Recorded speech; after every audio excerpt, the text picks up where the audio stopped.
আমার মোবাইলে একবার এক মেয়ে মেসেজ পাঠাইছে যে হুজুর আমি আপনার সাথে বিয়ে বসতে চাই। আমি জানি আপনার ছেলে মেয়ে আছে, আপনি বুড়ো মানুষ, কিন্তু আমি বিয়ে বসতে চাই। তো আমি তখন মেসেজ দেখি আননোন নাম্বার থেকে আসছে, মেসেজ দেখে আমার ওয়াইফকে বললাম এটা উত্তর দাও তো একটু। তো বেচারি মোবাইলটা নিয়ে প্রথমে চ্যাটিং করলেন, তোমার বয়স কত, কি। তো বললো যে এসএসসি পরীক্ষার্থী।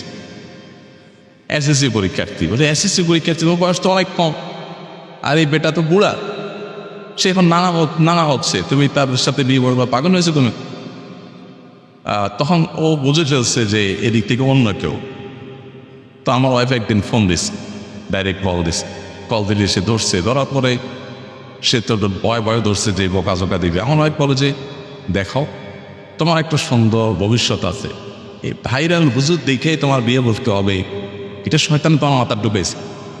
তুমি যদি মুত্তাকি পরেজগার কোনো ছেলের কাছে বিয়ে বসতে চাও, তোমার বিয়ের সময় হলে, তোমার অভিভাবকরা সম্মত হলে, তুমি এসএসসি পরীক্ষা দিচ্ছে, আমার পড়া যথেষ্ট ভালো বয়স রয়েছে, অভিভাবকরা যদি সম্মত হয় তাহলে একটু সময় নিয়ে খুঁজতে থাকি, আমরা তোমাকে সহযোগিতা করবো। ভালো দিনদার ছেলে কীভাবে পাওয়া যায় আমি ওনাকে বলবো, নিয়ে খুঁজে দিবে।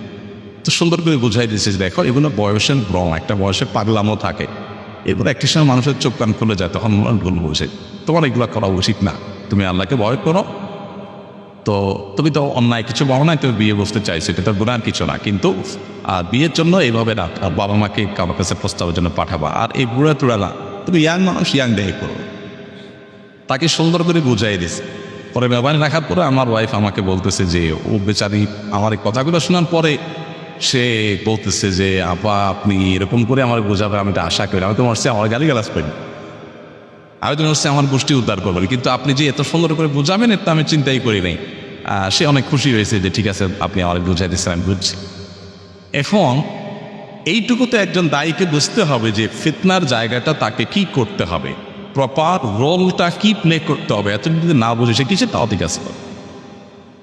আমার একটা কথা একজন ডাক্তার অনেক আগে বলেছিলেন, খুব ভালো লেগেছে। উনি বলেছিলেন যে আজকাল অনেক আপনারা হুজুররা পাকার আগে মাইকের সামনে চলে আসে, পাকেন তার আগে আসেন, এই জন্য কাঁচা কাঁচা কাজ করে বসে থাকে।